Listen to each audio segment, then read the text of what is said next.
Olwaleero Palamenti esinkanye okukubaganya ebirowoozo ku nnongoosereza mu bbago ly'etteeka erirungamya emirimu gya UPDF muno nga mulimu obuwaayiro 76 obukyusiddwamu.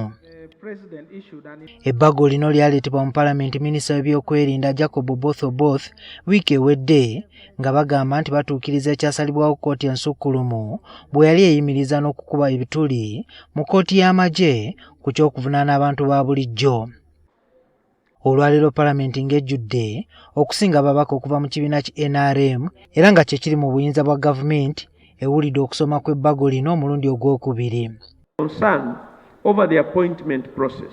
Currently, all members are appointed by the High Command from a list it generates in consultation with Judicial Service Commission. This system grants the High Command broad powers to appoint members for specific trials, raising serious doubts about the members' independence and vulnerability to external influence. Ebbago lino libadde likolebwako akakiiko ka Palamenti akagatte okuli ak'ebyamateeka n'ebyokwerinda era nga amyuka ssentebe w'akakiiko kano yasomya alipoota y'akakiiko.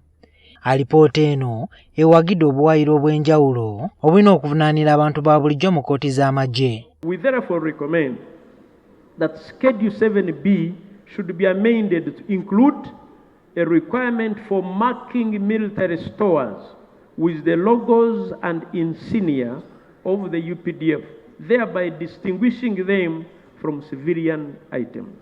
Alipoota z'abatono bbiri zisomeddwa Jonathan Odul ne Moses Okot Jr.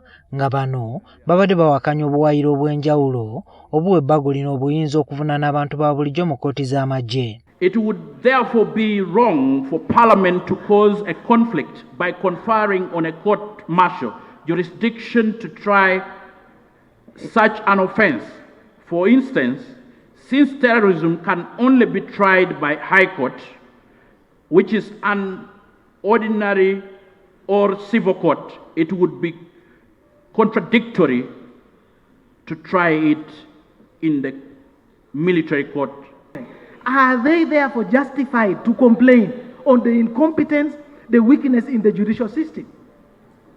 The question is, the NRM government in power for 39 years and who recruited and appointed all the cadres in the justice system, the police, prosecutors, and the arbitrators, the judicial officers, are they justified to complain on the incompetence, weakness in the civil courts to handle any case in Uganda?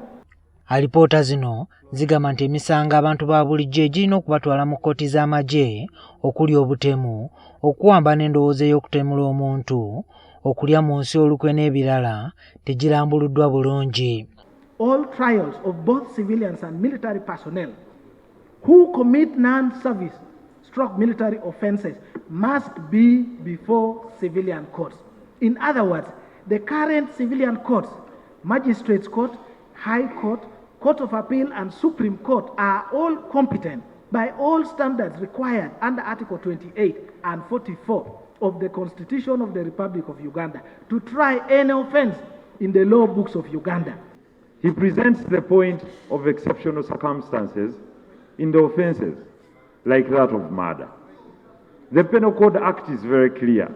Are we setting two standards? When asked, you clearly said we are not setting two standards. It clearly states any person. If a civilian kills someone with a hammer, you don't go to the court-martial. If you kill someone with a hammer, a panga, if you box someone dead, you don't go to the court-martial. They take you to the civilian courts. But if you use the gun, if you use the bomb, then that's what. So it's not that the law is saying all Ugandans must be taken to the court-martial.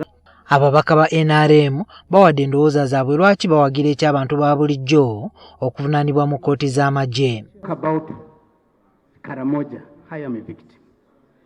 If you talk about Karamoja, my mother was raped. If you talk about Karamoja, I lost my father. If you talk about Karamoja, I'm still losing people up to now. Situation one is carrying a gun to harm others, terrorize others. The raids which are for military. What is the interest of that person? Do you have to waste time with that person? Take that person where he belongs. Oluvannyuma Palamenti eyisizza ebbago lino ng'okusinga ebaddemu ababaka okuva mu kibiina ki NRM n'abatalina bibiina era nga kati lirindiddwa kuteekebwako omukono omukulembeze w'eggwanga olwo bannayuganda abaabulijjo baddizibweyo mu kkooti z'amagye. The Uganda People's Defence Forces Amendment. Madam Speaker, order on Honorable Kasaija. Title settled and the bill passed. Order on Honorable Kasaija. Writing the report on Monday, the chairperson informed us that they were summoned to go to State House. And they promised that when they come back from State House, we shall complete the report. And we did not see them.